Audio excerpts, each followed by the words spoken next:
बिहार की राजनीति में इन दिनों एक नाम तेजी से चर्चा में है, निशांत कुमार। लेकिन इस बार चर्चा उनकी राजनीति नहीं बल्कि उनकी निजी जिंदगी को लेकर हो रही है, जो हम आपको बताने जा रहे हैं।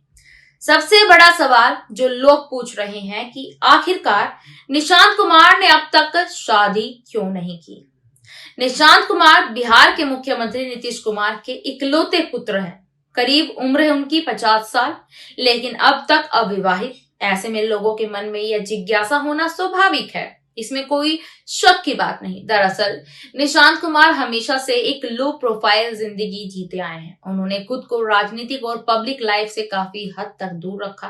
पढ़ाई के दौरान भी उनके कई दोस्तों को ये तक नहीं पता था कि वे एक बड़े राजनीतिक परिवार से आते हैं।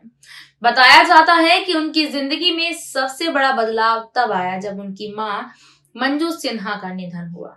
उसके बाद निशांत और भी ज्यादा शांत और एकांत प्रिय हो गए। उन्होंने अपना ज्यादातर समय अध्यात्म और व्यक्तिगत जीवन में बिताना शुरू कर दिया।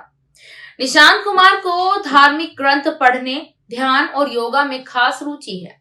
कहा जाता है कि वे सादा जीवन जीना पसंद करते हैं और भीड़ भाड़, राजनीति और पब्लिक इवेंट से दूरी बनाए रखते हैं। यही वजह है कि उन्होंने कभी शादी को प्राथमिकता नहीं दी। हालांकि ये भी सच है कि उनकी शादी को लेकर कई बार चर्चाएं उठी, लेकिन हर बार उन्होंने खुद को इन चर्चाओं से दूर ही रखा। अब इस कहानी में एक नया अपडेट भी जुड़ गया है। हाल ही के दिनों में जो है यहाँ पर खबरें सामने आई हैं कि निशांत कुमार जो है यहाँ पर राजनीति में सक्रिय हो चुके हैं और अब जेडीयू में शामिल हो चुके हैं। जेडीयू के कई नेता और कार्यकर्ता खुलकर उनकी बात यहाँ पर कर रहे हैं। यहाँ तक कि पार्टी के भीतर उन्हें एक नई पीढ़ी के चेहरे के रूप में भी देखा जा रहा था। उसके बाद उन्होंने जो है जेडीयू में कदम रखा। कुछ राजनीतिक जानकारों का मानना यहाँ पर यह था कि अगर नीतीश कुमार राज्यसभा जाते हैं तो निशांत कुमार को बड़ी जिम्मेदारी मिलेगी। यहाँ तक कि डिप्टी सीएम पद की चर्चा भी जोरों पर हो रही है। हालांकि अभी तक ऐसा कुछ जो है विचार यहाँ पर नहीं आया, यानी जो निशांत अब तक लाइमलाइट से दूर रहते थे वो अचानक से बिहार की राजनीति के केंद्र में आ गए हैं।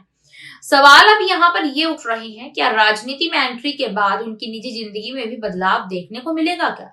क्या वह शादी को लेकर कोई बड़ा फैसला लेंगे या फिर सुना सकते हैं? फिलहाल इसका कोई स्पष्ट जवाब तो नहीं है, लेकिन इतना जरूर है कि निशांत कुमार का जीवन हमेशा से ही रहस्यमयी और अलग रहा है। एक तरफ सादगी तो दूसरी तरफ राजनीति में संभावित एक बड़ी एंट्री। यही है निशांत कुमार की कहानी। अब यहाँ पर देखना दिलचस्प होगा कि आने वाले समय में वह सिर्फ राजनीति में ही सक्रिय होते नजर आते हैं या अपनी निजी जिंदगी को लेकर भी कोई बड़ा फैसला लेते हैं। आप क्या सोचते हैं इस पूरी रिपोर्ट पर? क्या निशांत कुमार को अब शादी कर लेनी चाहिए? तो कमेंट सेक्शन में अपनी राय हमें जरूर बताएं। धन्यवाद।